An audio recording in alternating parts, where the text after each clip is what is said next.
We're going to be talking about a type of tomb sculpture that was popular in the Florentine Renaissance.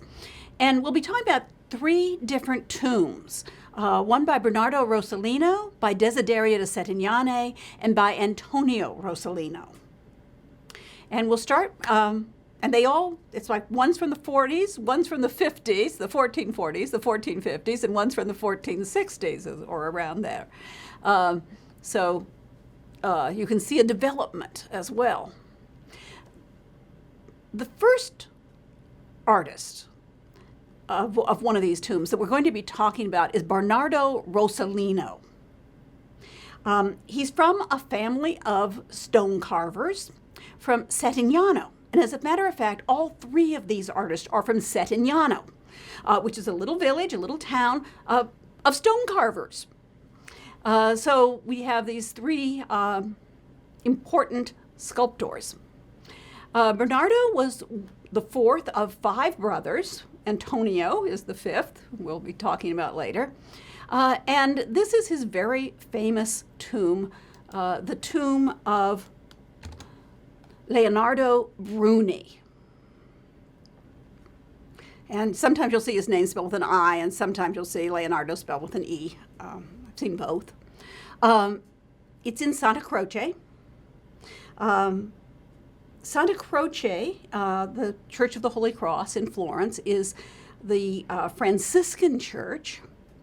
And sometimes it's compared to Westminster Abbey in London because so many famous Florentines are buried here. This particular tomb, and maybe I should explain this, a lot of times the American students didn't realize that people in Europe, particularly prominent people, are often buried in churches, not in a cemetery next to the church. They're buried actually in the church, sometimes in the below the church, in the crypt or areas below. Sometimes the tombs are actually within the church, and in this case, it is. You can see the sarcophagus right there in which Bruni's body was placed. Now, this particular tomb establishes the form of Florentine Quattrocento wall tombs. And you'll see the devices of the sarcophagus, the effigy, an image of the Madonna and Child, angels, and the architectural structure, which is a classicizing arch. All of these are prominent in the tombs. Start with the architecture. You can see pilasters, which we talked about as being sort of squared off and flattened columns. The pilasters with the classical capitals and the moldings and the decoration. So you have these round arches. And then within this shallow space, just big enough to have a sarcophagus within it, you have at the lower level the sarcophagus. On top of that is a effigy of the deceased. It's very realistic. We'll take a look at it shortly. And it looks as though he's laid out on the bier. Like I said, we'll have some details of this so you can really see it. Behind him, there are three vertical panels of porphyry. Porphyry is a reddish purple stone. And it is sometimes associated with tomb sculpture. And then you have, of course, an entablature going across. And above that, you have a roundel with the Madonna and Child flanked by angels. And then as we get to the very top, you have more angels holding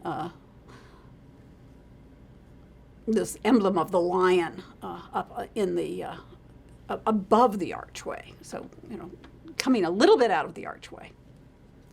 I've tipped it up so it looks like he's standing, but of course this is the tomb effigy of Leonardo Bruni, and it's undoubtedly very realistic. probably made from a death mask. Now, who was he? He's a very prominent person. He was a humanist scholar. He was a historian, and he wrote a book, The History of the Florentine People. So he's credited with writing the first modern book of history. And he does divide history into 3 eras, which would be antiquity, classical antiquity, the Middle Ages, between antiquity and, as we say, the Renaissance, and the modern era for him being what we call the Renaissance. So that division that we still are using was part of his history. He was also a political figure. He was the Chancellor of Florence twice, as you see, from 1410 to 11 and 1427 to 44 when he died. And here we're looking at the sarcophagus with the laudatory inscription held aloft by angels, and then this very realistic tomb effigy. And as I said, it looks like there's a bier supported with carved eagles, and the drapery that falls down is extremely realistic. We'll have a detail. I'm always fascinated about how they give the impression of actual fabric in marble, in stone. And it's as though the chancellor, the historian, is lying on the bier with his head turned toward us so we can see his effigy. And here you can see this very realistic image, and his head is crowned with laurel leaves, as you would do for a poet laureate, or in this case, a literary figure. And I took some details of this, actually. I'm just fascinated by the way they can give you the effect in marble by carving and polishing to different intensities the stone to look as though it's brocade, as though it's drapery. Close-up of the sarcophagus and a detail of one of the angels with the fluttering, classicizing draperies. Now, I want to make some comments about the general overall feel of this. This sarcophagus shows us harmony, balance, classical form, and we want to compare the style with the sarcophagi that come after it. The next artist we want to look at is Desiderio da Settignane. And I'll admit, Desiderio is one of my all-time favorite sculptors. This is his largest work, the tomb of Carlo Marsuppini. And Carlo Marsuppini was also a humanist.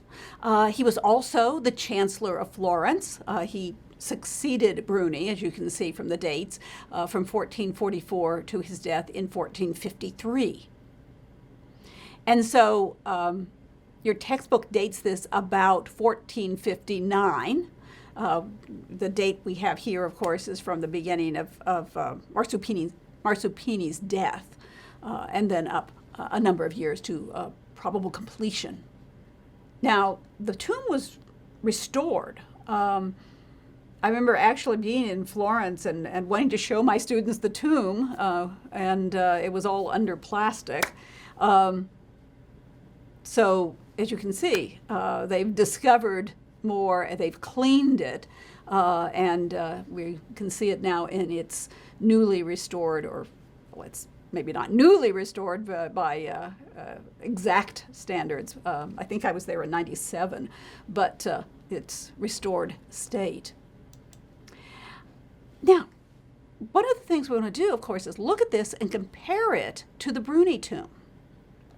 You have the same kind of setup. And I should point out that the Marsuppino tomb is in Santa Croce directly opposite the Bruni tomb. So if you're facing the high altar, the eastern end, The Bruni tomb is going to be on your right, and the Marsuppini tomb on your left. In other words, the Marsuppini tomb is on the north wall, the Bruni tomb is on the south wall. And they become pendants. They're designed to have the same general format, but the stylistic details are different.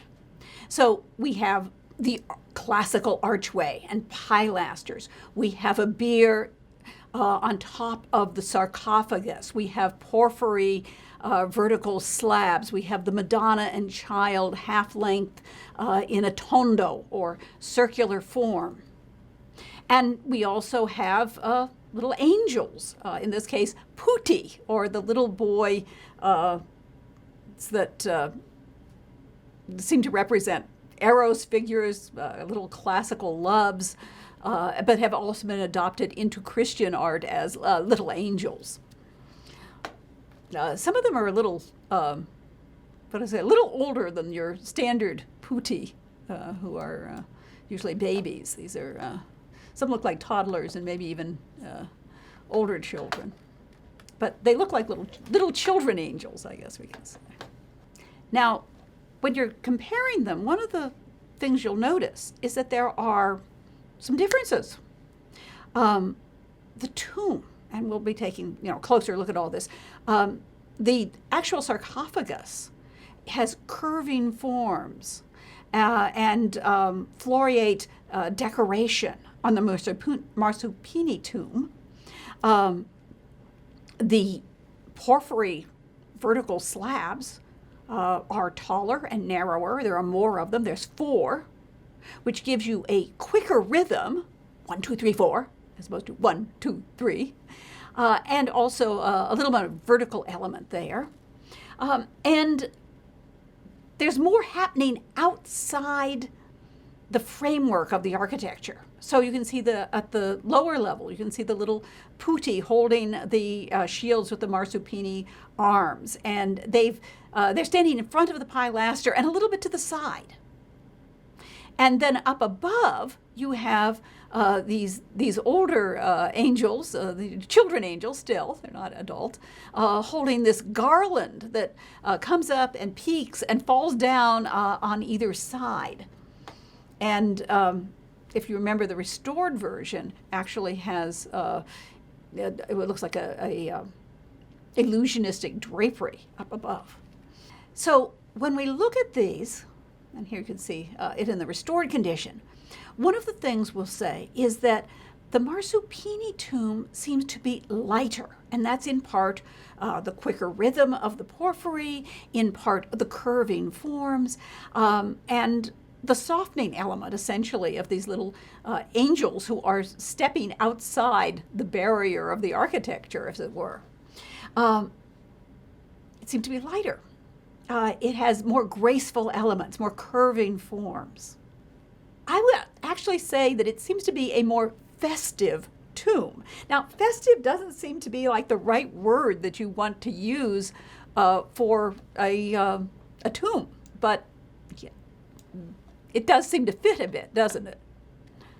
And here we're able to look up and look into the archway, see a little bit more of the Madonna and Child, these half-length angels on either side, the garland with the youthful angels holding it up and hanging down on either side.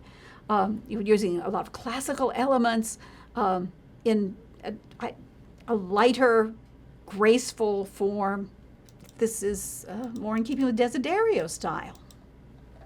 So here we're looking at the effigy. We're looking at the sarcophagus. You can see a little bit more of that sarcophagus where you have, once again, the laudatory inscription, but you also have all sorts of decoration.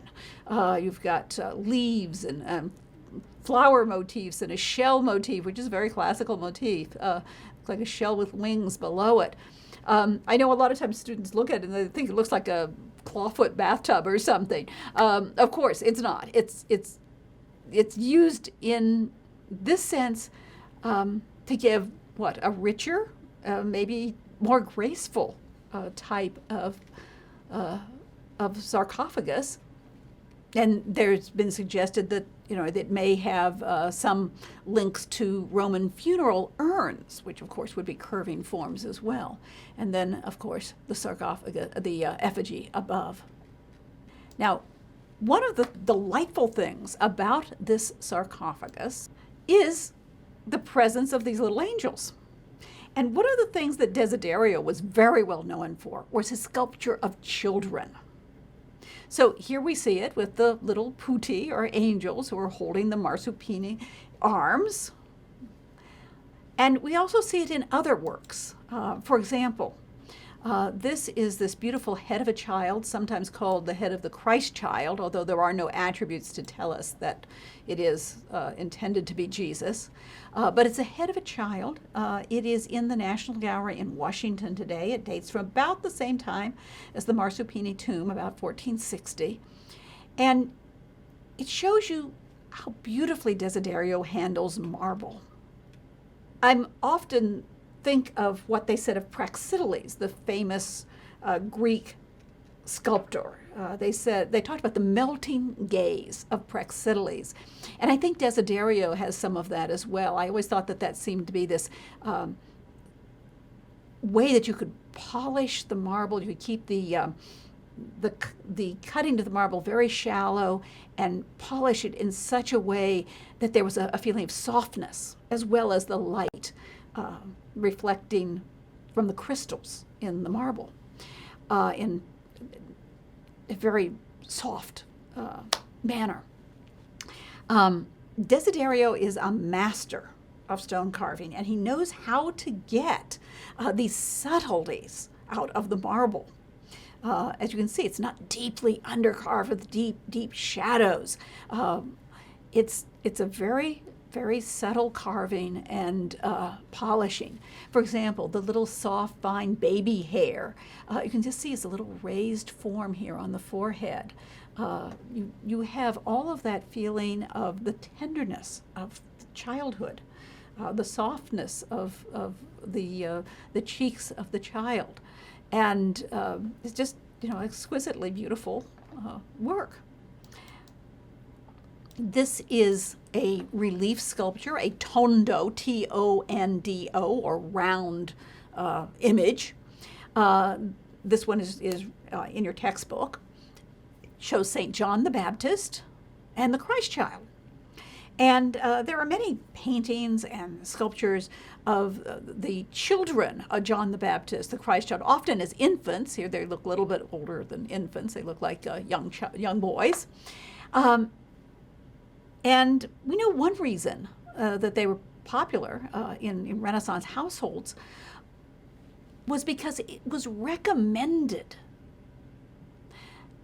that they have in the Renaissance households have pictures of the infant Christ child and the young John the Baptist, his cousin, to serve as examples for the children. You could see not just this is Jesus, this is John, but also see how they're loving to each other, see how they're kind, see how you should behave. And so, you have this both as a religious image and also as an example. Now, this is another example of rilievo sticchiato, the flattened or shallow relief. And we talked about this with Donatello. And here you see it with Desiderio. And I'm going to show you another work that's in the National Gallery so that I can show you some details, and you'll really get a good idea of how that sticchiato rilievo works. This is a plaque or a relief of St. Jerome in the wilderness. St. Jerome, of course, was the saint who is the patron saint of scholars. He translated the Bible from Greek into Latin, what we know of as the Vulgate, and he was a very influential theologian from the late 4th to the early 5th centuries. Now, he appears in Florentine art usually, or he appears in Renaissance art, usually in one of two ways. Either shown as a cardinal often in his study with books all around him, although there were no cardinals in St. Jerome's day. But I think they thought he was so important and so learned that certainly he would have been a cardinal, even though they didn't have the office. And the other way they show him is as a penitent, ascetic saint. The story is that St. Jerome goes out into the wilderness.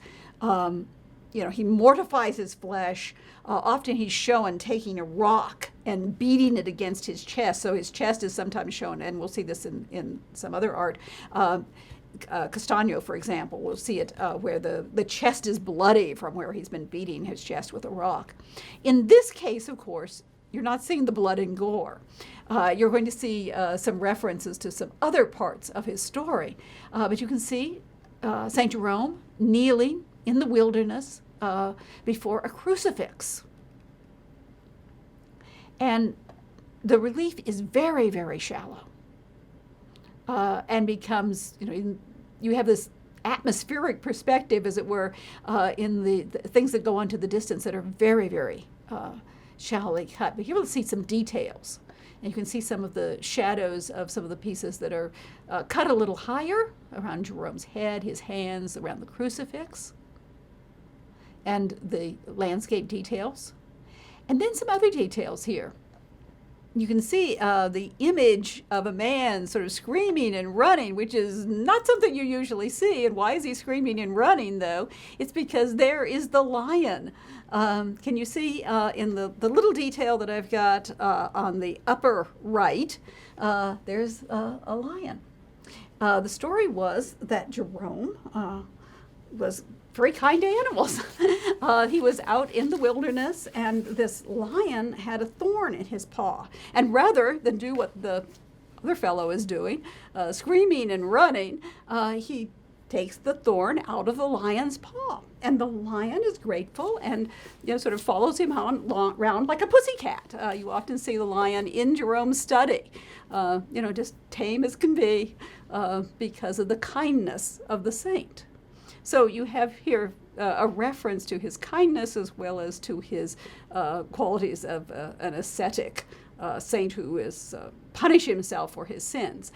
You see at the foot of the cross the skull. If this were an actual crucifixion, we would say it was the skull of Adam. In this case, of course, it is a skull to remind the saint and to remind the viewer of your death, and that you must, the idea was to follow Christ. And you can see how very, very shallow all of these parts are. And yet, if you get the right lighting effect, you can see them. So, as I said, Desiderio is a master of his craft. The third wall tomb we're going to talk about was designed by Antonio Rossellino.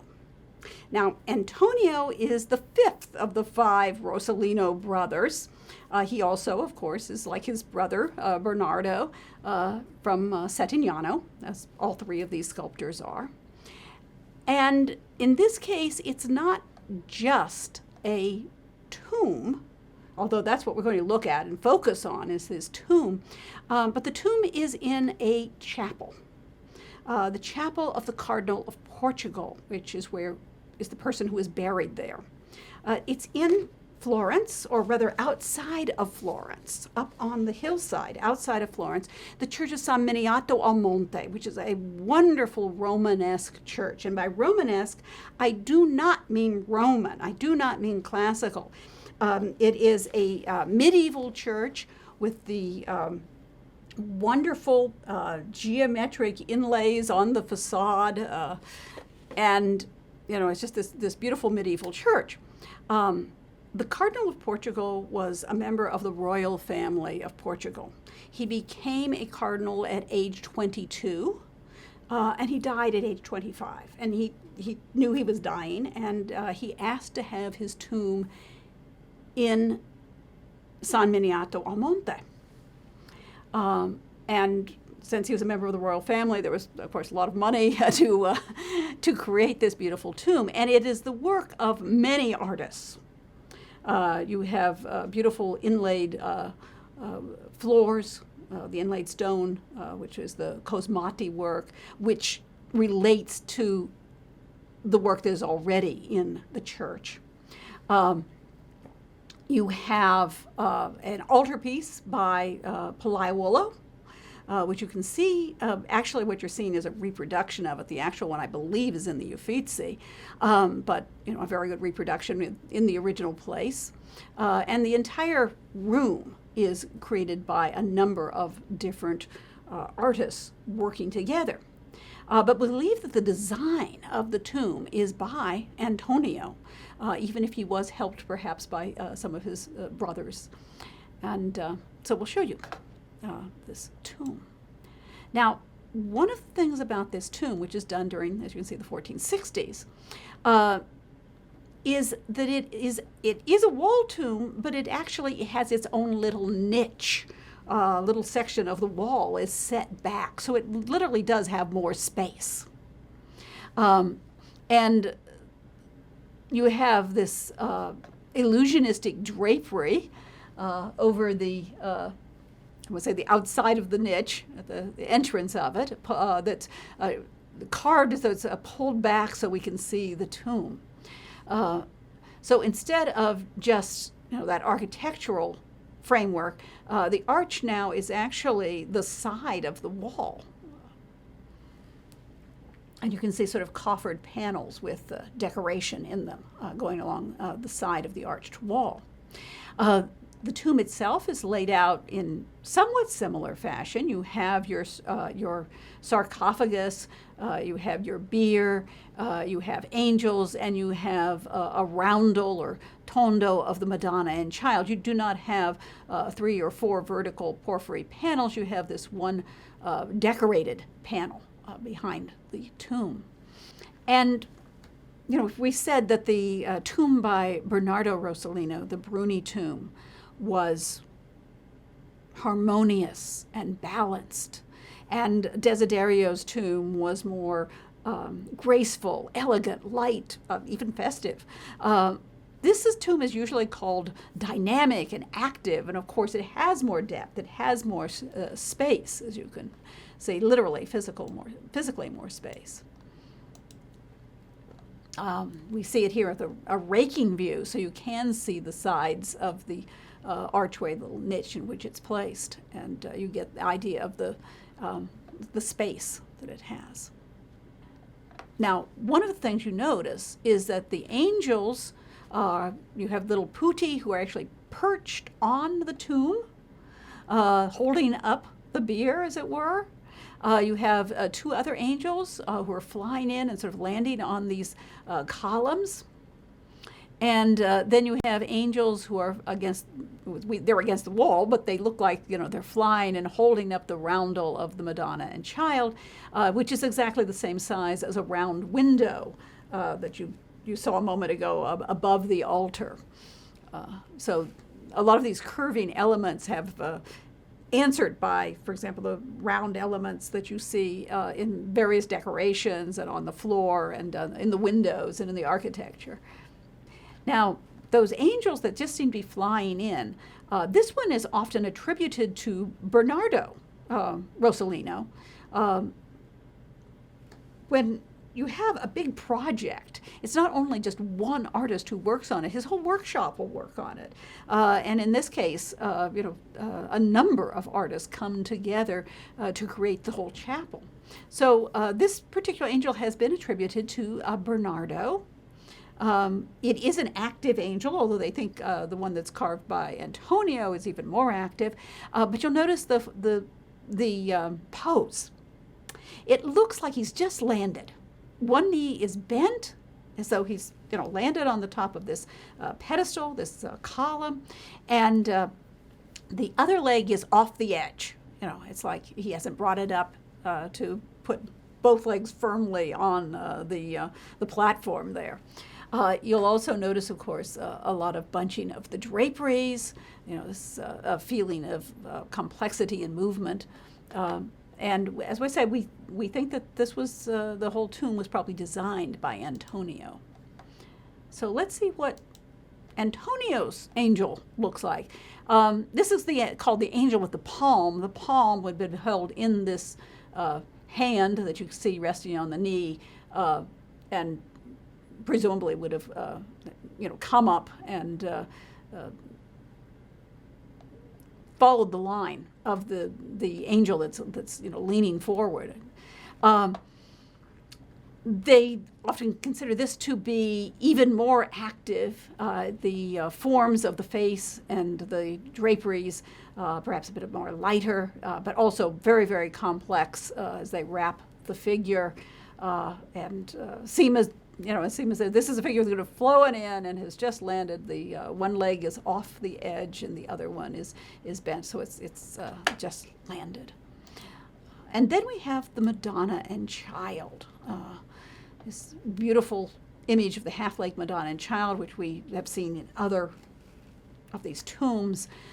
In this case, it's almost like a window frame or something where the Madonna arm is over the edge and the Christ Child's feet are over the edge. So it's projecting into our space. So it's that feeling of depth.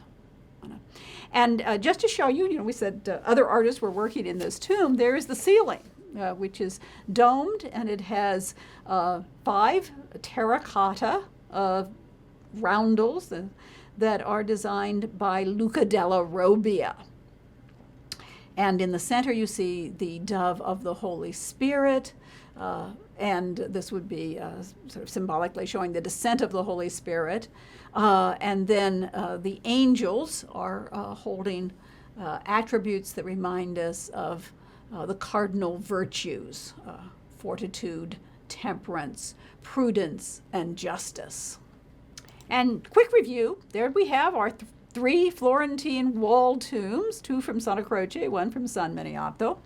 And we have the Bruni tomb, from the 1440s, the Marsuppini tomb from the 1450s, and the tomb of the Cardinal of Portugal from the 1460s. And this is our little generalization.